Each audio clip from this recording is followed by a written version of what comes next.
Bitcoin, Litecoin, OneCoin, and Ethercoin are leading the new currency evolution, and businesses like yours are reaping the rewards. Businesses worldwide are beginning to accept Bitcoin to eliminate the hassles and transaction fees of banking and payroll services. Bank fees, holds on your money, and hassles with payroll companies can be a thing of the past. With the new currency, you are the bank. Join us today with Amazon best-selling author Tom McMurrain and learn how you can use the latest in digital currency to eliminate all the fees and how you can reward your employees in currency that actually appreciates in value. Open your business to the new currency community and the future of payments. And now we invite you to join Amazon best-selling author Tom McMurrain along with your host Rich Casanova and get connected with the future of payments. All right, you have tuned in to the New Currency Show. Rich Casanova here, and we have quite a lineup. We have a lot of content to cover in just a brief amount of time, so we're going to jump right into it. Tom, you've got the headlines locked and loaded and ready to go, and man, there's some big news you're going to be sharing with our audience here today. Yes or yes? It has been a crazy 2 weeks. Right? We missed last week, but you've been traveling. Actually, let folks know what project you've been working on. Yeah. No, it's exciting. We've got a new TV show on Grant Cardone TV's network called The Coin Prophet.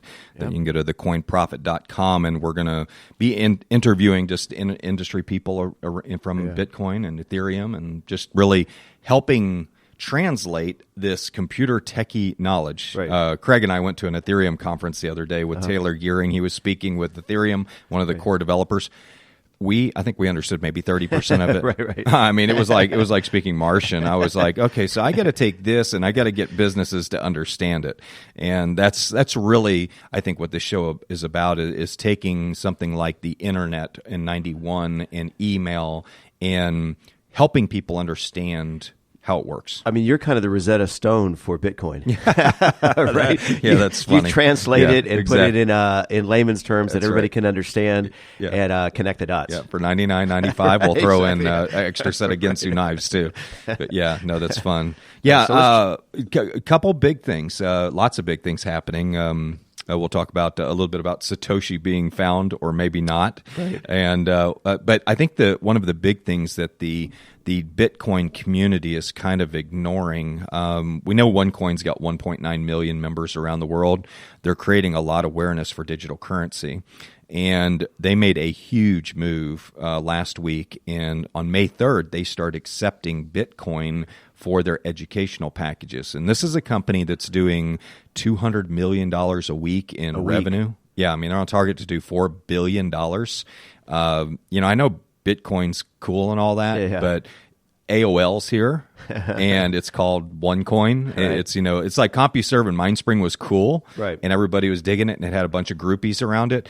But AOL came along, and all the groupies hated AOL because they thought it was cheesy and it was ugly, and they, you got mail, that whole stuff, But it's funny, when you have 1.9 million people, even 10% of them start using Bitcoin to buy these educational packages, the actual buying and selling volume of Bitcoin could probably double.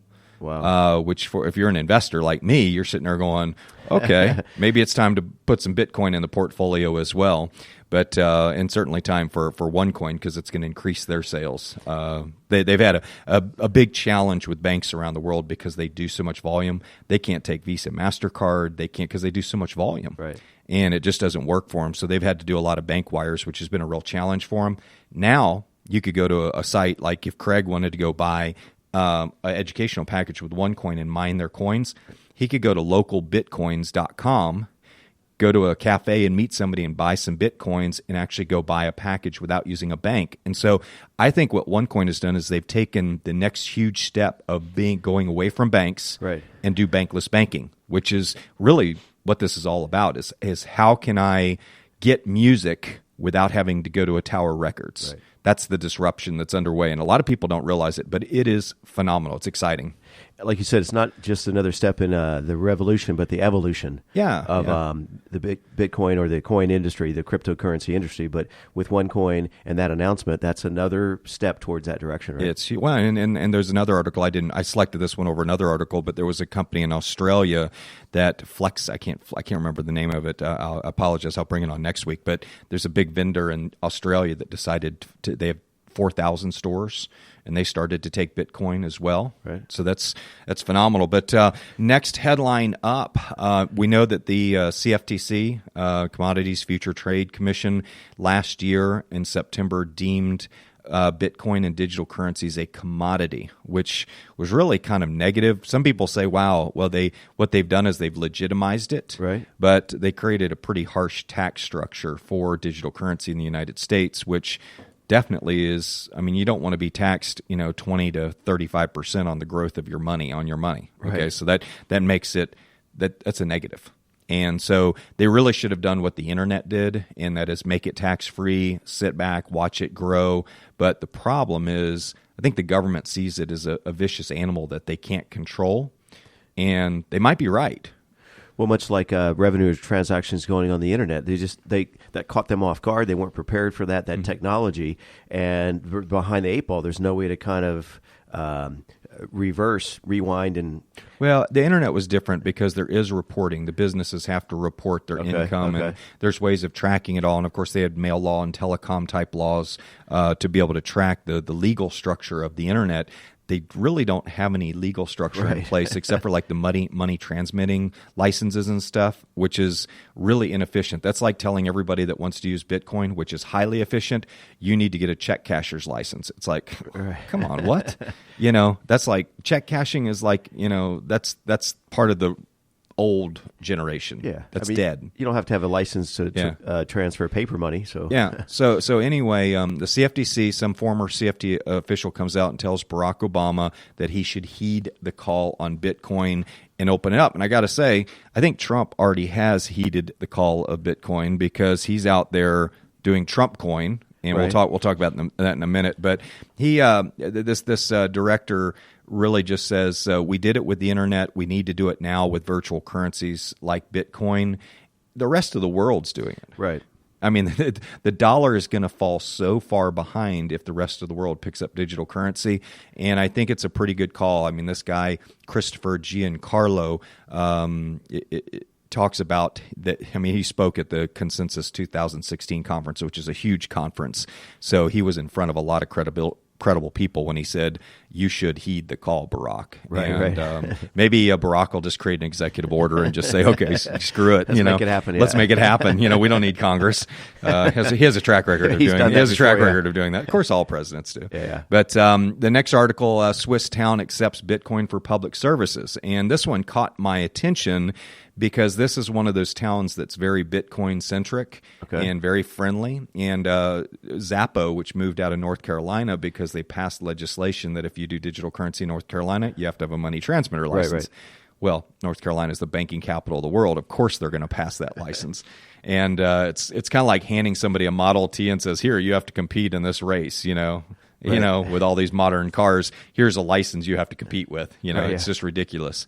But Zug, which would be a really cool place to live. Where do you live? I live in Zug. Right, yeah. You're a Zugonian? Yeah, I'm a Zugonian. Yeah, absolutely. But the Zappo, we mentioned that the CEO of that company has recently joined the board of PayPal. PayPal just keeps coming into the conversation. We're going to talk about them in a minute, but yeah. But here they talk about how some there was a New Hampshire tried to pass laws where they would accept Bitcoin for public services, and they said it probably will be unlikely to pass in the near future. However, a high number of politicians accepting Bitcoin for electoral campaigns. Need more coffee. That should change that. But Trump coin is a great example of that. Trump started taking Trump coin, created his own crypto on the Athyrium network, which, by the way, will be next week's topic. Okay. We'll be talking about Ethereum. A little teaser for that. Yeah, if I can remember 2% of what Taylor Gearing said about, no, it would be good. We'll talk about ether and whey and gas and all that stuff. Nice. People are like, what? So that's what we were like, what? Yeah. What's whey? Before you tune into the show, grab a pot of coffee. Yeah, that's right. Yeah. And the dictionary won't help you on this one because what we're talking about means totally different. And we're really rewriting terminology, right? So here's something interesting. Peter Thiel, founder of PayPal, has been selected to be one of Donald Trump's financial advisors. Well, PayPal has 180 million people around the world that use its service. It obviously has infrastructure. Remember we talked about in one of the radio shows how if you can create a river, right?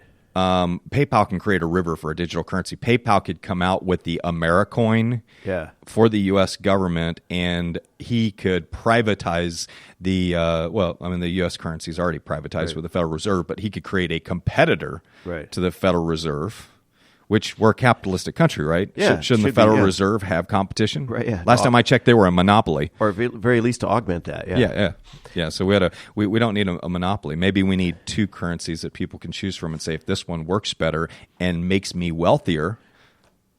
Well, we have two political parties. Yeah. So Yeah, I don't know how well that's working. Right. But Peter Thiel, I think is very interesting. Maybe PayPal, might be, in the game for a competing currency to the Federal Reserve note. Who knows? And I think it was the inaugural episode. I said that first, by the way. You I was did. probably the only one courage enough to say it. And they were on that Super Bowl commercial, the very first show. Yeah, you know PayPal what? comes full circle. Google that. PayPal, the new money. Commercial, Super Bowl commercial. It's an exciting commercial. So anyway, let's get to a rogue article here. Cryptocurrency could end taxation. Why the advent of Bitcoin and blockchain technologies made government taxation obsolete, given how difficult cryptocurrency can be identified and traced. So, at the root of taxation, it's really compliance-based. I mean, the IRS walks around with a big stick and says, pay your taxes, we're going to throw you in jail. Right. Some people say, well, maybe we ought to go to a consumption tax. Right. Well, that creates underground markets. So there's always a problem with the business model, and maybe just over, the time of the U.S. government, they've deemed that, having a big stick is better than doing a consumption tax. Right. I don't know. But it's interesting. This guy, even though it's a rogue article, he makes a lot of great comments in there, and you can't really argue with really what he says. But he says that the advent of blockchain technology, it further complicates the tax collection because of it's anonymous. I mean, you can see the transactions, but you can't necessarily see who's sending them. And there are certainly companies, you can employ a VPN, a virtual private network, to make it even harder to track. Coin mixing services. Dash has a dark send feature where you can actually say, I don't want somebody to know. It's kind of like sending a PGP or hush mail, where you can say, I want this to be encrypted so somebody doesn't know I sent it. Right. And certainly that will encourage illegal activity and stuff. Hey, the U.S. dollar is used for more illegal activity than just about any currency in the world. Okay, so currencies are going to be used to finance things that are evil. For good and evil. But more for good. Yeah. And I think any currency you have is going to have that challenge. But he says cryptocurrency may evolve beyond the legal definitions of currency, which I thought was interesting. And one of the comments in this article is he called us like a gifting economy. Yeah, talk to me about that. Well, when you think about it, currency really doesn't have an underlying asset. No currency does. Right. Okay, so if I say, here's a $20 bill, all I'm doing is gifting you a piece of paper with a perceived value of 20 on it, when in fact it should be about $1.40. Right. The $20 bill, a dollar bill is worth 7 cents right now. Right. So if we really reprinted all the dollar bills, they should say 0.07 on them, and a 20. What I say, I saw a great post the other day. We should just make the 20 $19.99 and put Prince on it instead of Tubman. I thought that was funny. Right. Probably get hate mail for that one. No. But so at the end of the day, he says cryptocurrency we may see the end of taxation. I doubt that. There will probably be a war before that happens. Well, wherever there's currency, there's going to be some way to tax it. Yeah. Some capacity. Yeah. Some country's going to show up and have a Tea Party battle, and if they can't tax you, somebody's going to be fighting over it. Well, whether it's democracy or socialism society, services have to be paid for from some resource, right? Yeah, it's not going to be called the Boston Tea Party. It's going to be called the Bitcoin Tea Party is what it's going to be called. Anyway, here's big news. Japan is looking at regulating Bitcoin as a currency.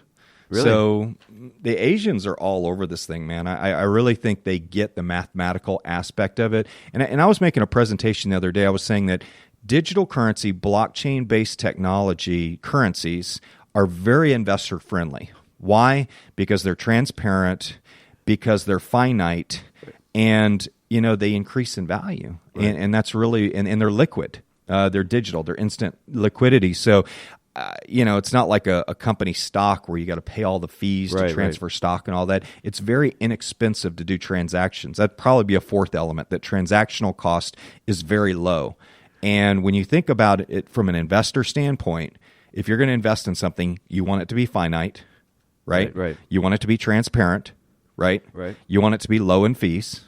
Yes. Check. Those three alone say, hey, where do I put my money? And you want liquidity. And fees, we talked about it before, can be as low as 4 cents. Scalable too. Okay, yeah. Digital currency is scalable, whereas paper money in typically... you can only distribute so much of it. That's finite. Yeah. But scalable means that I could expand my company to Norway with a click of a button, right. Not have to go there and print paper and change the language and all of that. Yeah. So it has really. I'm going to have to change my PowerPoint. That's 5 elements. Yeah. So just added the fifth element. Big topic of the day. And I think we're going to have a chance to get to the Don Tapscott stuff. We've got some cool stuff, but... Now we're moving to Australia. This is Bitcoin around the world in 30 minutes or less. Let me see if we did it in 15 minutes. That was amazing. I didn't think we'd get through it that fast. And I don't think the Craig Wright story is going to take us that long either. But anyway, at the end of the day, what are governments most concerned about? They're concerned about KYC, who's sending and receiving the money, know your customer, and they're concerned about anti-money laundering statutes. AML, as they call it. So in this space, you're going to hear the acronyms AML and KYC a lot, and that's really what they stand for. But at the end of the day, Japan has not decided anything yet. But as I tell you, if the government can figure out how to tax it and track it, they should allow it to flourish. Right. But because of the nature of the design of the blockchain, it's difficult to track and tax because of the way it's structured. So the big stick may be their only methodology to get the tax money collected on it. But that was the issue we talked about with the internet early on. Is like, well, how do you tax it? Exactly. And they didn't. They just said, we're not going to tax it. Right. Internet transactions have been tax-free for a long time until recently the state started taxing them. So who is Craig Wright? Here we go. Drum roll, please. Yeah. we know who Craig Williams is. He could be Satoshi Nakamoto. The initials are the same. Yeah, right, exactly. A little suspicious here. Yeah. So anyway, we just met an interesting guy in the place, in the studio. Oh, yeah, that, before got the show. One of the first emails from Satoshi, which I thought was interesting. I'd like to go back and have him get a copy of that. I don't think he wants to, but from that talk. But it's interesting. So they raid this guy's house in Australia. And they've been on the hunt for who's Waldo forever. Right. And so Craig Wright is outed as the guy that's supposedly Satoshi Nakamoto. He looks nothing like a Satoshi Nakamoto. Okay, and I doubt that's the guy's real name anyway. But you look at what's going on. First, he's outed. They put so much pressure on him. He comes out and says he's Satoshi. Okay, right. But there's the smoking gun is missing. Yeah. The transaction that he did between a guy named Finney, Finney's dead. Okay, so this is like a John Grisham novel going on here. Exactly, yeah. I'm Satoshi, but I can't prove it because the guy I sent it to is dead. And I want to know how the guy died. I mean, did he fall off a cliff? Or is it something suspicious? Or did he die at a McDonald's, choke on a French fry? I don't know. It sounds like that Tom Hanks movie. What was that? The Firm? No. I'll think of it in a minute here. Yeah. We're getting a little older, so it might take more than a minute. But Hal Finney's dead. He can't prove it. And then all of a sudden, Gavin Andreessen and John Matonis, who are kind of the heads of the Bitcoin Foundation, Gavin steps out and says, it's probably him. I'm pretty sure it's him. It's him. Really? For him to say that? And John Matonis doesn't back down. He says, yeah, probably is too. And the whole Bitcoin community just ostracizes these guys because there was no empirical evidence that he actually is. He did not provide, absolute evidence. He provided relative evidence that he might be pretty darn close. But in a court of law, they couldn't have convicted him because he doesn't have the smoking gun. Right.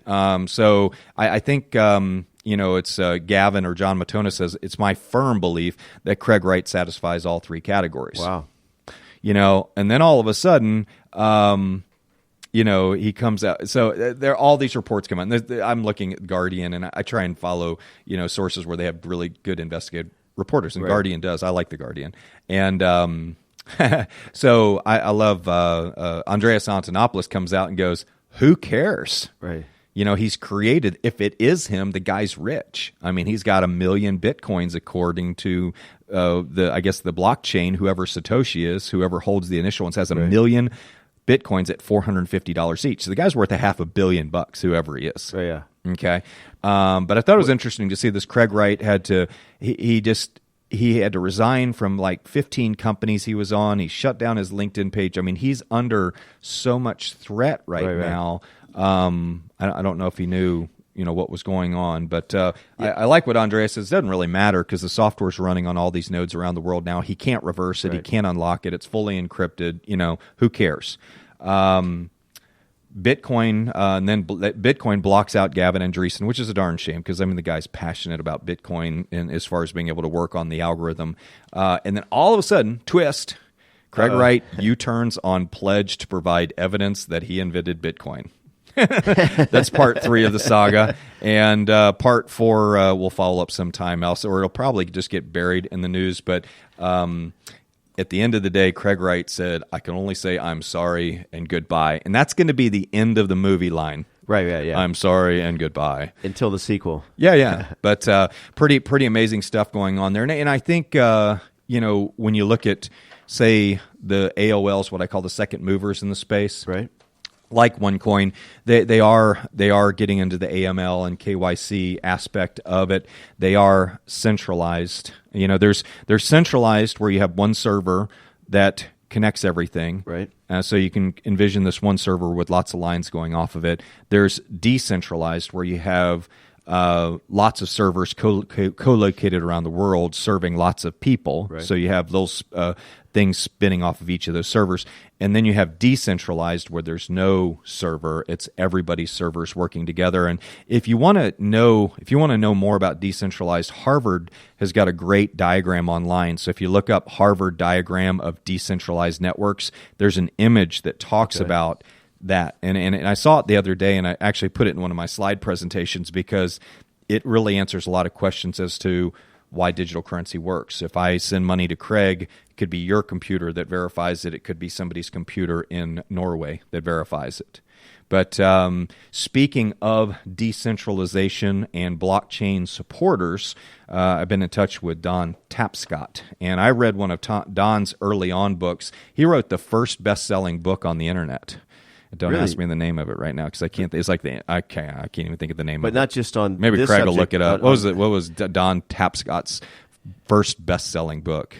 I should know this, but I was up till 4 a.m. last night making videos for a new project I'm launching. But anyway, that didn't sound good, did it? But as far as Don Tapscott, yeah. But so first best-selling book of the internet, really? Yeah. Wow. Of the internet, he wrote the first best-selling book. I think in I want to say it's late '80s or something like that is when it came out. And what's his perspective on the industry now, or his? He says it's the single most important technology that's been invented in our lifetime.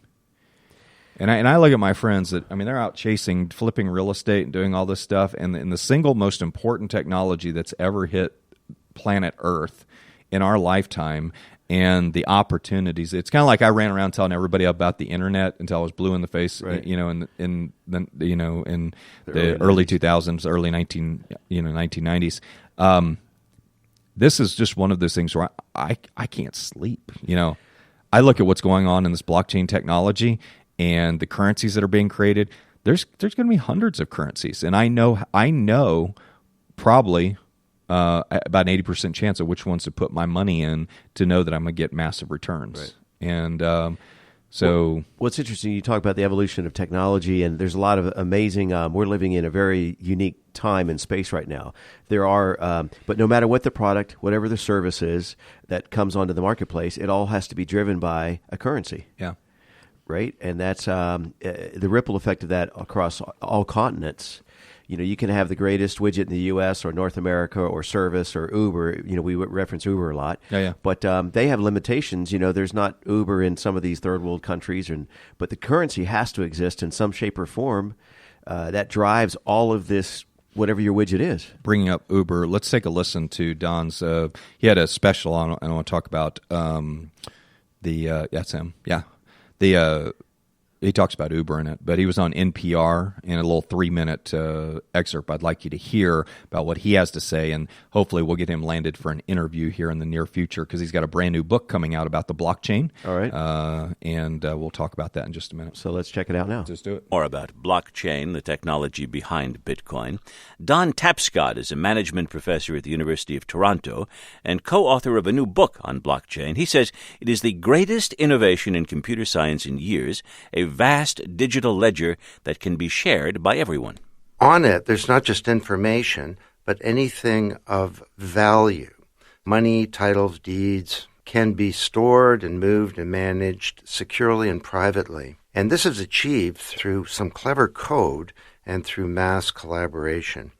Give us a real-world example of how blockchain might or already has improved the world.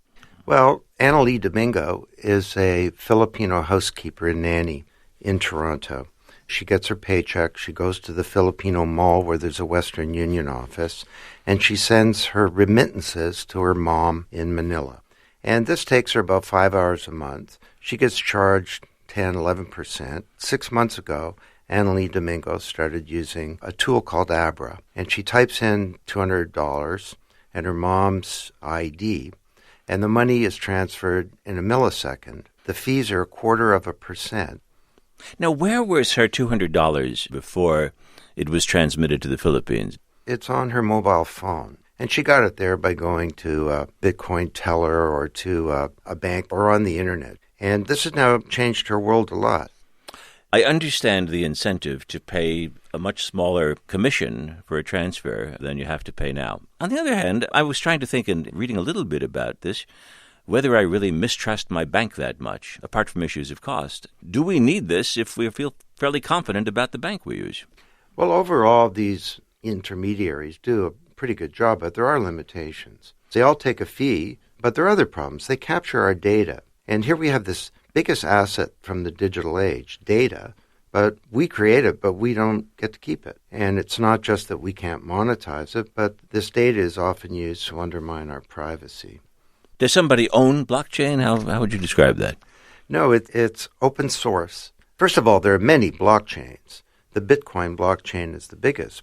There's one called Athyrium that uses a currency called Ether. And I was in London recently, and I was speaking to the Athyrium developers group. Athyrium has a whole suite of software development tools. And in that room, where people creating companies to replace the stock market, to replace the audit function of corporations, to build a whole new model of identity so that we can each own our own identity rather than governments, big social media companies, and others.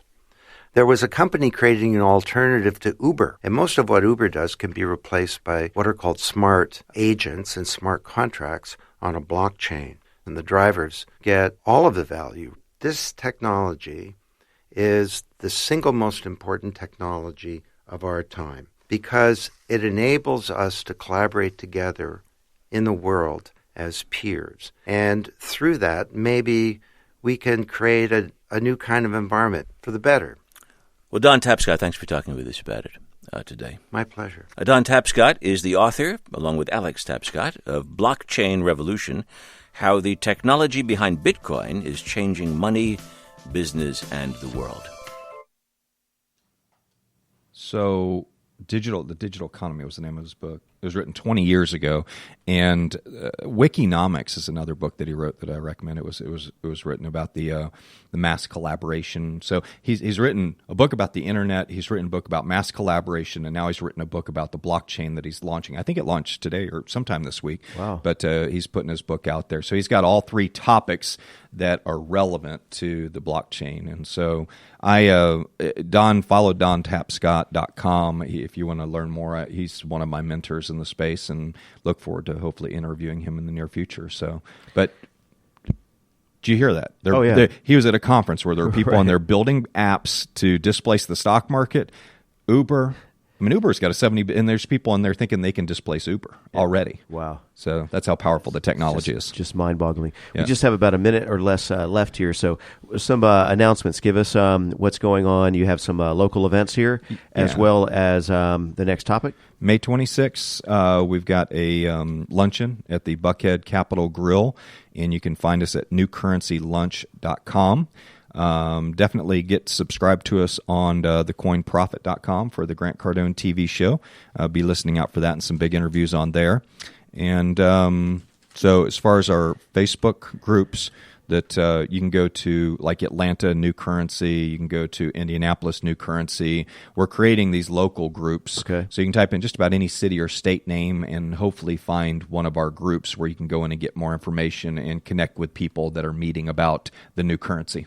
And finally, what's the next episode topic to kind of as our cliffhanger before we go into the next episode? It is Athyrium. We're going to talk about Athyrium, which is the second generation, really, of Bitcoin. It's another coin, and we're going to be talking about smart contracts, and we're going to be talking about a lot of cool stuff. Ethereum's an awesome platform that has this crowd sale function on it where people can actually launch currencies and do almost crowdfunding opportunities. But Ethereum is definitely the next generation of Bitcoin, and it's very exciting.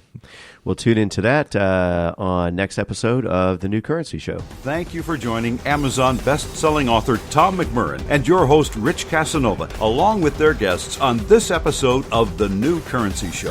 Stay tuned for upcoming episodes as they delve into the future of payments, and be sure to check out www.coinlifestyle.org for show updates and, as a listener of the show, a free ebook and more. So head over to www.coinlifestyle.org and join us next time on The New Currency Show.